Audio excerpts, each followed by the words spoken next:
2019 में जब ये गठबंधन की सरकार बनी थी, उस समय मैंने ये कहा था कि ये जो गठबंधन है ये कोई पॉलिसीज पे बेस्ड नहीं है, नैतिकता पे बेस्ड नहीं है, ये एक किस्म से ठगबंधन है। क्योंकि चुनाव में बीजेपी तो कहती थी हम 75 पार करेंगे और जेजेपी वाले कहते थे इनको यमुना पार करो। चुनाव हो गया तो दोनों यार बन गए अपने उसके लिए, हरियाणा को ठगने के लिए। और ये उसी समय मैंने कहा था ये गठबंधन मौका प्रस्ती का गठबंधन है, स्वार्थपूर्ण है, हरियाणा के हित का नहीं है, जनहित का गठबंधन नहीं है। और वो आज एक बात साबित हो गई।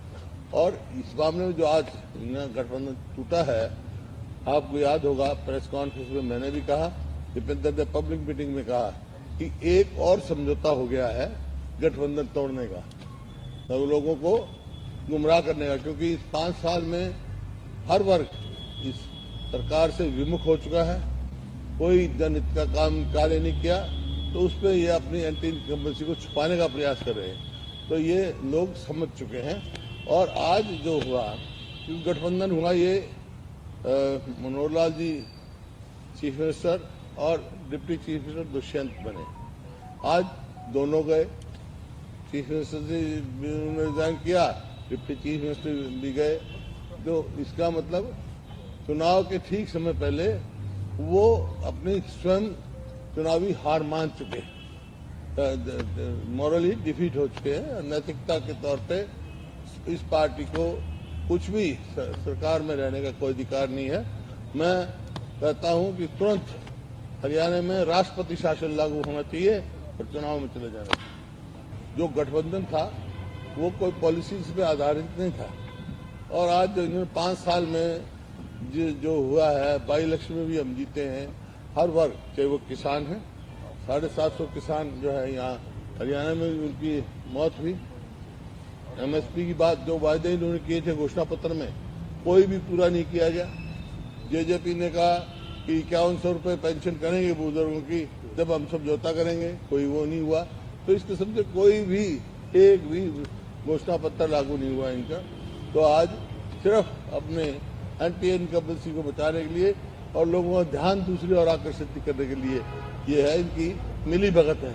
और लोग इस बात को समझ चुके हैं। ओबीसी चेहरा है, अच्छी बात है, लेकिन कास्ट कंसेंसस नहीं करते, ये सेंसस तो नहीं मान रहे। अगर यही इतने सबके हितैषी है तो कास्ट सेंसस क्यों नहीं करते? ये जब पता लग जाएगा। तो ये तो पार्टी के अध्यक्ष भी थे। देखो, जब हरियाणा में 36 बिरादरी मन बना चुके हैं कि हरियाणा में जो 2024 में सरकार कांग्रेस की बनाएंगे, और यही कारण है जब ये अब कर रहे हैं। ये कहाँ समीकरण मतलब ये पार्टी के अध्यक्ष थे, ये भी तो सत्ता में थे, पार्टी के अध्यक्ष थे। ये तो जो 5 साल में जो हर वर्ग इससे विमुख हो चुका है, उसको देख के इन्होंने कोशिश की है। ये तो जैसे ध्यान दूसरी तरफ आकर्षित करने की करते हैं, ध्यान बांटने की कोशिश करते हैं। बांटने की कोशिश ऐसे करते हैं, एक डॉक्टर था, कुर्सी रख के बैठ गया कि दांत के दर्द का लाजमी इलाज नहीं होगा तो जुर्माना। था कुछ नहीं, ना जमूरा उसके पास ना कुछ। एक आया, उसने कहा जी मेरी जाड़ में दर्द है। वो बोला बैठ जाओ कुर्सी पे।